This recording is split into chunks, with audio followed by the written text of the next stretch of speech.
আমার ভাইরা, আল্লাহ নবী বিশ্ব নবী রাহমাতুল লিল আলামিন নবী মুহাম্মদুর রাসূলুল্লাহ সাল্লাল্লাহু তাআলা আলাইহি ওয়াসাল্লাম নবী আমার হযরত আবু বকরের মোহাব্বত দেখে বড় আশ্চর্য হয়ে গেলেন।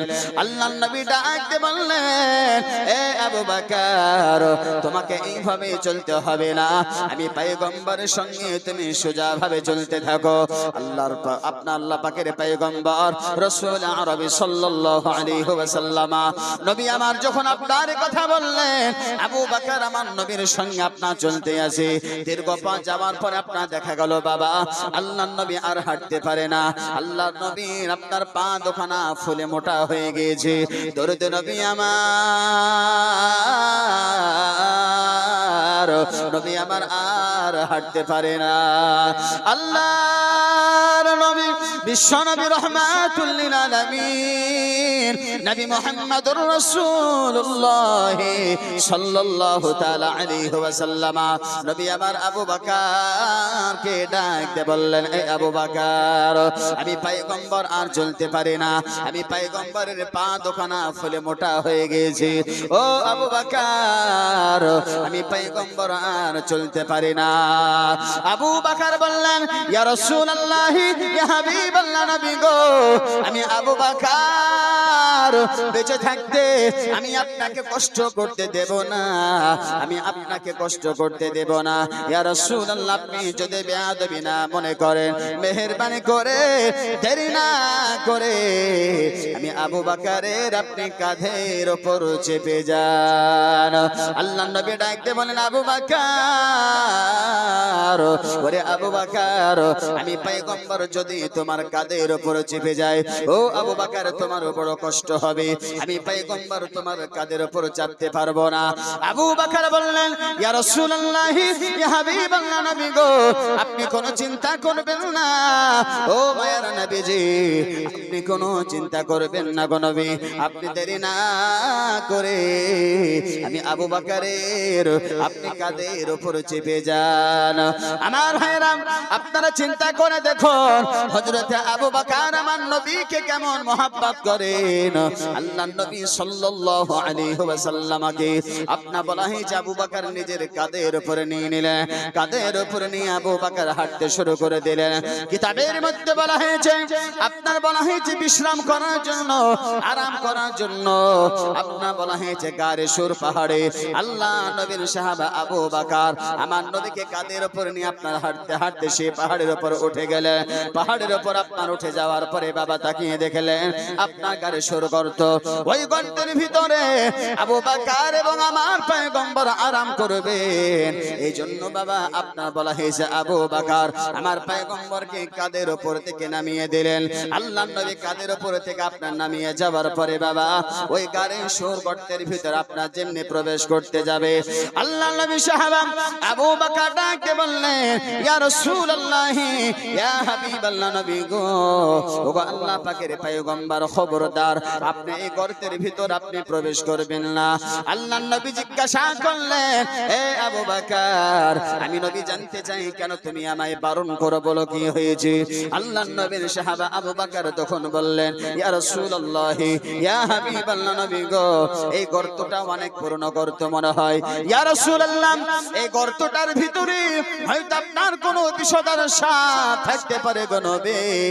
ওগো আল্লাহ পাকের পয়গম্বর, আপনি একটু দয়া করে আপনি বসুন, আমি আবু বকর সর্বপ্রথম সুন্দর করে গর্তটাকে পরিষ্কার করব, তারপর আমি আপনাকে প্রবেশ করতে দেব। আল্লাহর নবীর সাহাবা হযরতে আবু বকর যখন আপনার কথা বললেন, আল্লাহর নবী বসে গেলেন। হযরতে আবু বকর সিদ্দিক রাদিয়াল্লাহু তাআলা আনহু বাবা ওই গর্তের ভিতর আপনি প্রবেশ করলেন। প্রবেশ করে সুন্দর করে আপনি পরিষ্কার করতে শুরু করে দিলেন। এক পর্যায়ে দেখা গেল ওই গর্তের ভিতরে এক এক করে সাপের 9টা গর্ত দেখা গেল। আল্লাহর নবী সাহাবা হযরতে আবু বকর সিদ্দিক রাদিয়াল্লাহু তাআলা আনহু বাবা তিনি আর সইতে পারলেন না। তিনার মাথার উপর আপনার বলা হয়েছে পাগড়ি মোবারক ছিল বাবা, সেই পাগড়ি মোবারকটাকে টুকরো টুকরো করে আপনার ওই সাপের গর্তগুলোকে আপনার বন্ধ করতে শুরু করে দিলেন। একবার মহব্বতে বলুন না সুবহানাল্লাহ। আমার ভাইরা, হযরত আবু বকর সিদ্দিক রাদিয়াল্লাহু তাআলা আনহু এক এক করে 9টা সাপের গর্তগুলোকে আপনার বন্ধ করতে শুরু করে দিলেন। হাদিস পাকের মধ্যে বলা হয়েছে ওই 9টা সাপের গর্তের ভিতর থেকে আপনার যখন বলা হয়েছে মাত্র 8টি গর্ত যখন বন্ধ করা হয়ে গেল, একটি গর্ত আপনার বন্ধ করতে পারলো না। আবু বকর বড় চিন্তায় চিন্তিত হয়ে গেল, এই গর্তটা যদি বন্ধ করতে না পারা যায়, এই গর্ত থেকে যদি কোনো রকম সাপ বের হয়ে যায় আর আল্লাহর নবীর সঙ্গে যদি কোনো রকম বেয়াদবি করে, আমি আবু বকর কাল কিয়ামতের ময়দানে আমি আমার আল্লাহ পাক রব্বুল আলামিনের সম্মুখে আমি আবু বকর জবাব দিতে পারবো না। আমার ভাইরা, এই জন্য আবু বকর নিজের পায়ের গোড়ালে দিয়ে ওই সাপের গর্তটাকে আপনা বন্ধ করে ফেললেন। বন্ধ করে আল্লাহর নবীকে ডাক দিয়ে বলতে শুরু করলেন, ইয়া রাসূলুল্লাহ, ইয়া হাবিবাল্লাহ নবী গো, আপনি আর দেরি করবেন না গো পয়গম্বর, আপনি তাড়াতাড়ি আপনি এবার প্রবেশ করুন। আল্লাহর নবী বড় ক্লান্তর মধ্যে ছিলেন বাবা। নবী আমার নিজেকে সামলাতে না পেরে ওই গর্তের ভিতর আপনার প্রবেশ করলেন। প্রবেশ করার সাথে সাথে হযরতে আবু বকর সিদ্দিক রাদিয়াল্লাহু তাআলা আনহুর আপনার ওর উপর মাথা দিয়ে আল্লাহর নবী আরাম করতে শুরু করে দিলেন। একবার মহাব্বতে বলুন না সুবহানাল্লাহ। আমার ভাইরা, আবু বকর সিদ্দিকের উরুর উপর মাথা দিয়ে আল্লাহর নবী আপনার আরাম করতে শুরু করে দিলেন।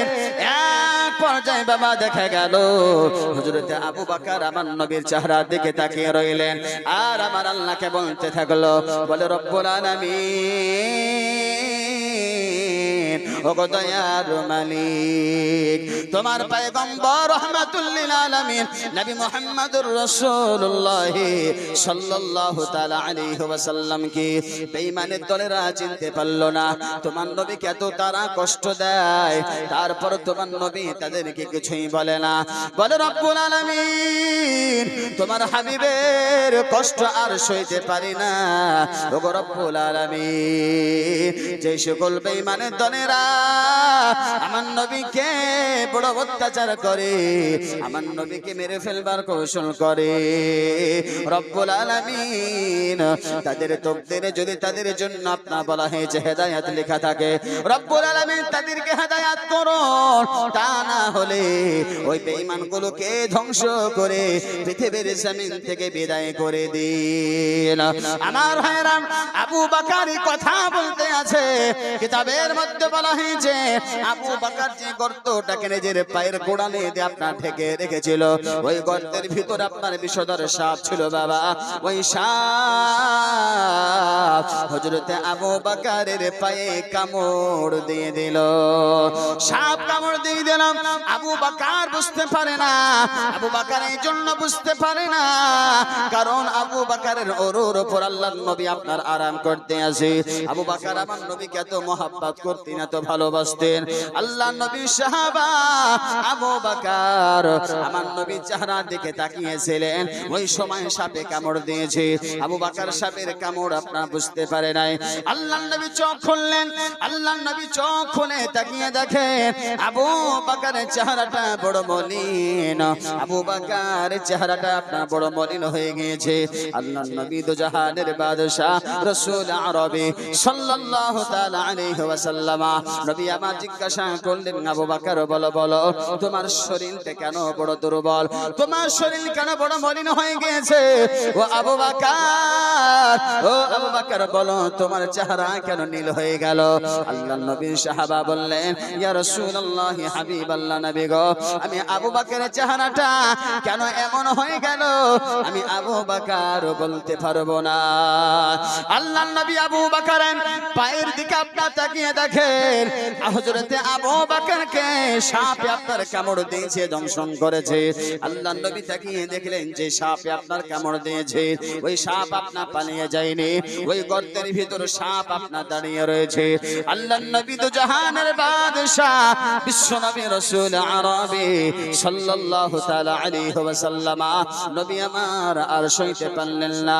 আবু বকরের অবস্থা দেখে নবী আমার সইতে না পেরে সঙ্গে সঙ্গে নিজের মুখ মোবারকের লালা মোবারক বের করে আবু বকরকে যে জায়গা আপনার সাপে কামড় দিয়েছিল ওই জায়গাতে আল্লাহর নবী আপনার সেই লালা মোবারক লাগিয়ে দিলেন। লাগিয়ে দেওয়ার সাথে সাথে আবু বকরের বিষ পানি হয়ে গেল। একবার মহাব্বতে বলুন না সুবহানাল্লাহ। আবার ভাইরা, আবু বকর সিদ্দিক রাদিয়াল্লাহু তাআলা আনহুকে সাপে যে জায়গা কামড় দিয়েছিল বাপ, ওই জায়গাতে শুধু একটু নবী আমার লালা লাগিয়ে দিলেন। লাগিয়ে দেওয়ার সাথে সাথে আবু বকরের সেই সাপের বিষ পানি হয়ে গেল। বাপ বলেন তো, পৃথিবীর জমিনে এমন কোন মানুষ আছে, এমন কোন হুজুর আছে, ধরেন কোন মানুষকে সাপে কামড় দিয়েছে, সেই জায়গাতে যদি আপনার কোন একটা হুজুরকে নিয়ে গিয়ে যদি বলেন হুজুর সাপে তো কামড় দিয়েছে, আপনি এই জায়গাতে আপনার একটু লালাটা লাগিয়ে দিন তো, বাপ বলেন তো সে হুজুর যদি লালাটা লাগিয়ে দেয় তার কি সাপের বিষ দূর হবে? বা বলেন তো হবে না। কারণ আমার নবী হলে সাইয়্যিদুল মুরসালিন, আমার আল্লাহ পাক রব্বুল আলামিন আমার নবীকে যে ক্ষমতাটা দিয়েছে উম্মতে মুহাম্মাদীকে আল্লাহ পাক সেই ক্ষমতাটা দেন। আমার নবী হলে সাইয়্যিদুল মুরসালিন, আল্লাহ পাক আমার নবীর শান মানকে উঁচু করেছেন। আমার নবীর আমার পয়গম্বরকে আমার আল্লাহ পাক পাওয়ারফুল করে আমার আল্লাহ পাক এই পৃথিবীর জমিনে আমার নবীকে পাঠিয়েছেন। বাপ আবু বকরকে সাপে কামড় দিল, সেই জায়গাতে নবী আমার লালা মুবারক লাগালে সঙ্গে সঙ্গে আবু বকরের সাপের বিষ একেবারে দূর হয়ে গেল। আমার ভাইয়েরা, আল্লাহ নবী তাকিয়ে দেখলেন যে সাপে আবু বকরকে কামড় দিয়েছিল সে সাপ বাপ কিন্তু পালিয়ে যায়। সাপ সে জায়গাতে দাঁড়িয়ে আছে। আল্লাহ নবী সাপকে জিজ্ঞাসা করলেন, বলে সাপ বলো তুমি আমার সাহাবা আবু বকরকে কেন তুমি কামড় দিয়েছো? সঙ্গে সঙ্গে তখন সেই সাপ তার জবান দ্বারা বলছে, ইয়া রাসূলুল্লাহ হাবিবাল্লাহ নবী গো, আপনি খবরদার বেয়াদবি নেবেন না, কারণ আমি আসলে সাপ নই, আমি হলাম আল্লাহ পাকের পয়গম্বর হযরতে মুসা আলাইহিস সালামের সাহাবা, আমার নাম হলো আবুল হারিস। জোরে বলুন সুবহানাল্লাহ। আল্লাহ নবী জিজ্ঞাসা করলেন, এই আবুল হারিস তাহলে তুমি বলো মানুষ থেকে সাপ তুমি হলে কেমন করে? কি এমন অপরাধ করেছো, কি এমন অন্যায় করেছো যার জন্য আল্লাহ পাক তোমাকে সাপে পরিণত করে দিয়েছে? বাপ সে আবুল হারিস আল্লাহ নবীকে বলতে শুরু করলেন, ইয়া রাসূলুল্লাহ হাবিবাল্লাহ, আমি আমার জিন্দেগিতে আপনার শানে একটা বেয়াদবি করেছিলাম, ওই বেয়াদবি করবার কারণে আল্লাহ পাক রব্বুল আলামিন আমাকে সাপে পরিণত করে দিয়েছে। জিজ্ঞাসা করা হলো সেই বেয়াদবিটা কি? আবুল হারিস তখন বলতে শুরু করলো, বলে ইয়া রাসূলুল্লাহ আমি তাওরাত কিতাবের পণ্ডিত ছিলাম, সে তাওরাত কিতাব আমি তেলাওয়াত করতেছিলাম, সে তাওরাত কিতাবের মধ্যে আমি দেখলাম সে তাওরাত কিতাবে শুধু আপনারই প্রশংসা, আল্লাহর নবীর প্রশংসা দেখে আপনার বলা হয়েছে সেই আবুল হারিস আল্লাহর নবীর নামগুলো প্রশংসাগুলো সে কলম দ্বারা কাটতেছিল। বেশ এতটুকু বেয়াদবি করবার কারণে আল্লাহ পাক রব্বুল আলামিন আবুল হারিসের উপর গজব নাজিল করে আল্লাহ পাক রব্বুল আলামিন তাকে সাপে পরিণত করে দিলেন। আল্লাহ পাকের পয়গম্বর হযরত মুসা কালিমুল্লাহ তিনি আপনার আসলেন, আসার পরে দেখলেন যে সাপ। আল্লাহর পয়গম্বর মুসা কালিমুল্লাহ তখন বাপ সাপ দেখার সাথে সাথে সাপকে মারার জন্য রেডি হয়েছে।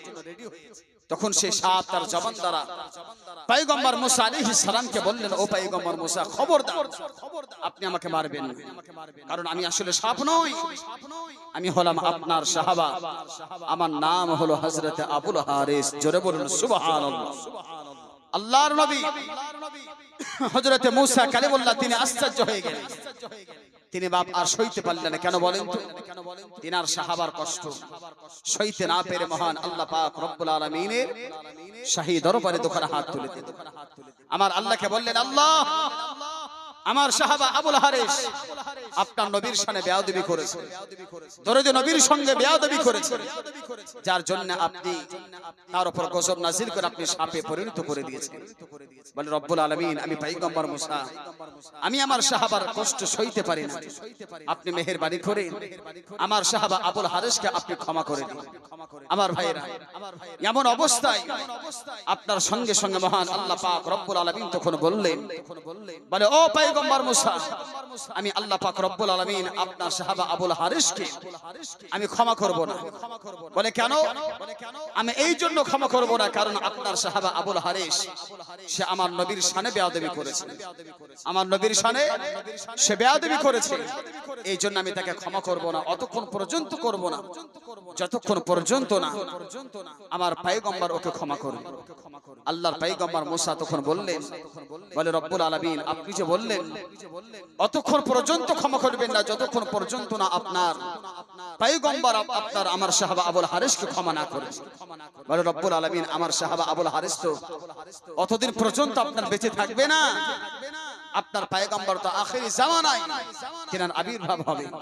বলে রব্বুল আলামিন তাহলে আমার সাহাবা আবুল হারিস ক্ষমা চাইবে কেমন করে? আল্লাহ পাক তখন বললেন, ও মুসা আপনি আমার পয়গম্বর, আপনি পয়গম্বর হয়ে যখন আপনি আমার শাহী দরবারে হাত তোলেন, আপনি যখন দুবার আরজি জানালেন, আমি আল্লাহ পাক আপনার দুখানা হাত আমি খালি হাতে ঘুরিয়ে দিতে পারি না। জান আপনার দুয়ার বা দাওলাতে আমি আল্লাহ পাক আপনার সাহাবা আবুল হারিসের আমি হায়াতকে অতদিন পর্যন্ত দারাজ করে দিলাম যতদিন পর্যন্ত না আমার পয়গম্বরের সঙ্গে তার সাক্ষাৎ হবে, তার আগ পর্যন্ত আমি আল্লাহ পাক তার মরণ দেব না। একবার মহব্বতে বলুন সুবহানাল্লাহ। তাই আবুল হারিস সে গর্তের ভিতর দাঁড়িয়ে আমার নবীকে বললেন, ইয়া রাসূলুল্লাহ, ইয়া হাবিবাল্লাহ, নবী গো আপনি খবরদার বেয়াদবি নেবেন না। আমি তো আসলে ইচ্ছাকৃত কামড় দিইনি, আমি আপনার কাছে ক্ষমা চাইবার জন্য এই গর্তের ভিতর হাজার হাজার বছর ধরে আমি অপেক্ষা করি। কারণ আমি তাওরাত কিতাবের মধ্যে পড়ে দেখেছি হিজরতের পথে আপনি এই রাস্তাতে যাবেন এবং আপনি এই রাস্তাতে যাবার সময় এই গাড়ি সুর গর্তের ভিতর আপনি আরাম করবেন, আপনি আরাম করবেন আমি জানি। তাই আমি আপনার কাছে ক্ষমা নেওয়ার জন্য আমি হাজার হাজার বছর ধরে আমি অপেক্ষা করি। ইয়া রাসূলুল্লাহ, তবে আপনার সাহাবা আবু বকর সমস্ত গর্তগুলোকে বন্ধ করে দিয়েছে। আমি বের হওয়ার চেষ্টা করেছি, বের হতে পারিনি। আবু বকর যে গর্তটাকে নিজের পায়ের গোড়ালে দিয়ে ঢেকে রেখেছিল সেটা দাও আমি বের হওয়ার চেষ্টা করেছি, বের হতে পারিনি। আমি দেখলাম আমার যদি বের হতে দেরি হয়ে যায় আপনি এখান থেকে চলে যাবেন, আর আপনি যদি চলে যান তাহলে আপনার সঙ্গে আমার আর সাক্ষাৎ হবে না। তাই আমি আপনার সাহাবা আবু বকরকে বাধ্যতামূলক আমি তাকে আপনার কামড় দিয়েছি, তা না হলে আমি কামড় দিতাম। আল্লাহর নবী সমস্ত কথা শোনার পরে আল্লাহর নবী সঙ্গে সঙ্গে সে আবুল হারিসকে ক্ষমা করে দিলেন। কেন? আল্লাহর নবী হলেন রাহমাতুল লিল আলামিন। আল্লাহ কোরআনে বলেছেন, ওমা আরসালনাকা ইল্লা রাহমাতাল লিল আলামিন। আল্লাহ পাক আমার পয়গম্বরকে সারা জাহানের জন্য রহমতের ভান্ডার করে আল্লাহ পাক এই পৃথিবীর জমিনে প্রেরণ করেছেন। আমার ভাইরা, তাহলে চিন্তা করুন আল্লাহ পাক রব্বুল আলামিন আমার নবীকে কত ক্ষমতা দান করেছেন। আল্লাহর নবীর সাহাবা আবু বকরকে সাপে যেই জায়গায় কামড় দিল সেই জায়গাতে আল্লাহর নবী শুধু থুতু মোবারক লাগালেন, সঙ্গে সঙ্গে আবু বকরের সাপের বিষ পান হয়ে গেল। নবী কার নাম? আল্লাহ পাক আমার নবীকে কত ক্ষমতা দান করেছে দেখুন।